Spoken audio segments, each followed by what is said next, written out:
Psalm 75 for the director of music to the tone of Do Not Destroy, a Psalm of Asaph. A song. We praise you, God. We praise you, for your name is near. People tell of your wonderful deeds. You say, I choose the appointed time. It is I who judge with equity. When the earth and all its people quake, it is I who hold its pillars firm. To the arrogant I say, boast no more, and to the wicked, do not lift up your horns. Do not lift your horns against heavens, and do not speak so defiantly. No one from the east or west or from the desert can exalt themselves. It is God who judges. He brings one down, he exalts another. In the hand of God is a cup full of foaming wine mixed with spices. He pours it out, and all the wicked of the earth drink it down to its very dregs. Ask for me, I will declare this forever. I will sing praises to the God of Jacob, who says, I will cut off the horns of all the wicked, but the horns of the righteous will be lifted up. Psalm 76 for the director of music with strings instrument, a song of Asaph, a song. God is renowned in Judah and in Israel. His name is great. His tent is in Salem, his dwelling place in Zion. There he broke the flashing arrows, the shields and the sword, the weapons of war. You are radiant with light, more majestic than mountains, rich with game. The valiant lie plundered. They sleep their last sleep. Not one of the warriors can lift his hands at your rebuke. God of Jacob, both horse and chariot lie still. It is you alone who are to be feared. Who can stand before you when you are angry? From heaven you pronounce judgment, and the land feared and was quiet. When you, God, rose up to judge, to save all the afflicted of the land. Surely your wrath against mankind brings you praise, and the survivors of your wrath are restrained. Make vows to the Almighty your God, and fulfill them. Let all the neighboring lands bring gifts to the one to be feared. He breaks the spirits of rulers. He is feared by the kings of the earth. Psalm 77 for the director of music for Jethian of Asaph, a psalm. I cried out to God for help. I cried out to God to hear me, and when I was in distress, I sought the Almighty God at night. I stretched out untiring hands, and I would not be comforted. I remember you, God, and I groaned. I meditated, and my spirit grew faint. You kept my eyes from closing. I was too troubled to speak. I thought about the former days, the years of long ago. I remembered my songs in the night. My heart meditated, and my spirit asked, will the Almighty God reject forever? Will he never show his favor again? Has his unfailing love vanished forever? Has his promise failed for all time? Has God forgotten to be merciful? Has he in anger withheld his compassion? Then I thought, till this I will appeal, the years when the Most High stretched out his hands, his right hand, and I remember the deeds of the Almighty God. Yes, I will remember your miracles of long ago. I will consider all your works and meditate on all your mighty deeds. Your ways, God, are holy. What God is as great as our God? You are the God who performs miracles. You display your power among the peoples. With your mighty arm, you redeem your people, the descendants of Jacob and Joseph. The waters saw you, God. The waters saw you and writhed, and the very depths were convulsed. The clouds poured down water. The heavens resounded with thunder. Your arrows flashed back and forth. Your thunder was heard in the whirlwind. Your lightning lit up the world. The earth trembled and quaked. Your path led through the sea. Your way through the mighty waters. Through your footprints were not seen. You led your people like a flock by the hand of Moses and Aaron. Psalm 78, a maskil of Asaph. My people hear my teaching. Listen to the words of my mouth. I will open my mouth with a parable, and I will utter hidden things, things from of old, things we have heard and known, things our ancestors have told us. We will not hide them from their descendants. We will tell them tell the next generation.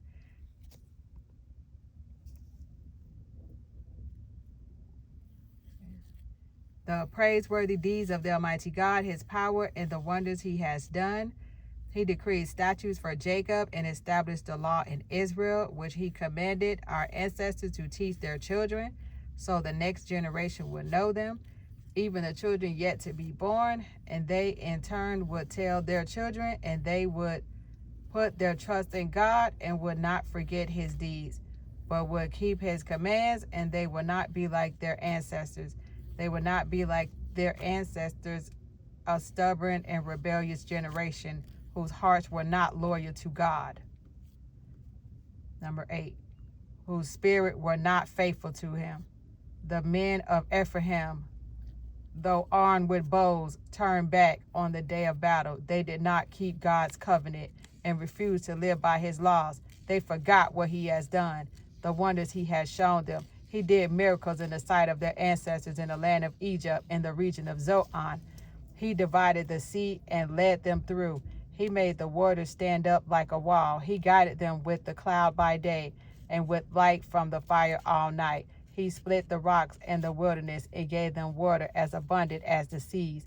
He brought streams out of a rocky crag and made water flow down like rivers. But they continued to sin against him, rebelling in the wilderness against the Most High. They willfully put God to the test by demanding the food they craved. They spoke against God. They said, "Can God really spread a table in the wilderness?" True, he struck the rock and water gushed out. Streams flowed abundantly. But can he also give us bread? Can he supply meat for his people? When the Almighty God heard them, he was furious, and his fire broke out against Jacob, and his wrath rose against Israel, for they did not believe in God or trust in his deliverance. Yet he gave a command to the skies above and opened the doors of the heavens. He rained down manna for the people to eat, and he gave them the grain of heaven. Human beings ate the bread of angels. He sent them all the food they could eat. He let loose the east winds from the heavens, and by his power made the south wind blow. He ran meat down on them like dust, birds like sand on the seashore. He made them come down inside their camp, all around their tents.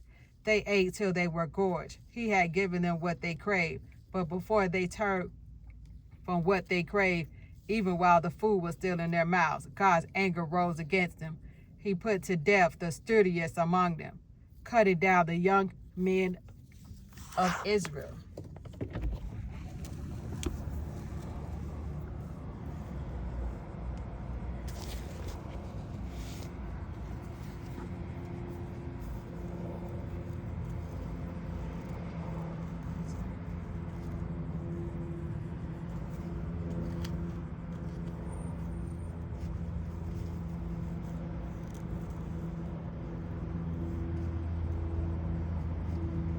In spite of all this, they kept on sinning. In spite of his wonders, they did not believe. So he ended their days with frugality.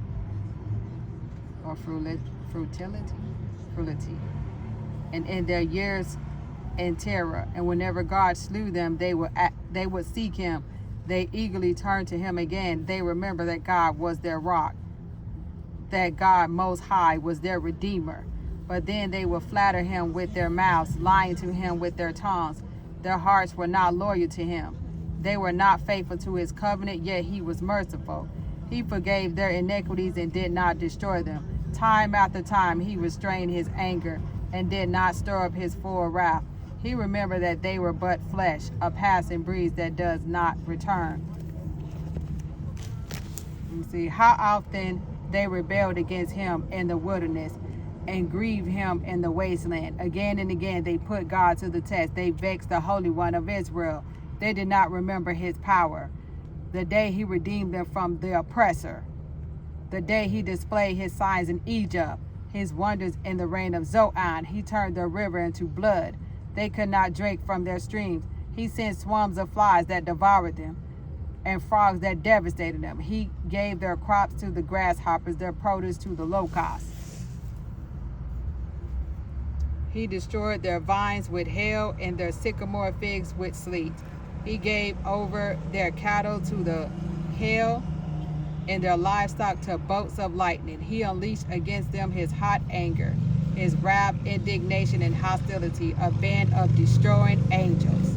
He prepared a path for his anger. He did not spare them from death, but gave them over to the plague. He struck down all the firstborn of Egypt, the firstfruit of manhood in the tents of Ham. But he brought his people out like a flock, and he led them like sheep through the wilderness. He guided them safely, so they were unafraid. But the sea engulfed their enemies, and so he brought them to the border of his holy land. And the hill country his right hand had taken, he drove out nations before them and allotted their lands to them as an inheritance. He settled the tribes in Israel in their homes, but they put God to the test and rebelled against the Most High. They did not keep his statutes like their ancestors. They were disloyal and faithless, as unreliable as a faulty bow. They angered him with their high places. They aroused his jealousy with their idols. And God heard them, and he was furious. He rejected Israel completely.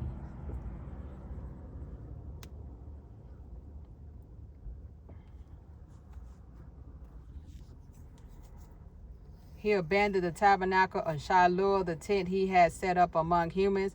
He sent the ark of his might into captivity, his splendor into the hands of the enemy. He gave his people over to the sword. He was furious with his inheritance. Fire consumed their young men, and their young women had no wedding songs. Their priests were put to the sword, and their widows could not weep. The Almighty God awoke from sleep as a warrior wakes from a stupor of wine. He beat back his enemies. He put them to everlasting shame. Then he rejected the tents of Joseph. He did not choose the tribe of Ephraim, but he chose the tribe of Judah. Mount Zion, which he loved, he built his sanctuary like the heights, like the earth he established forever. He chose David his servant, and he took him from the sheep pens.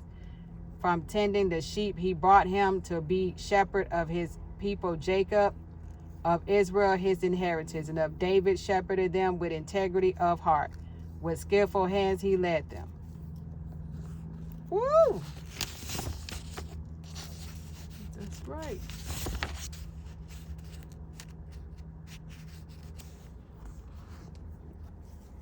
Psalms 139.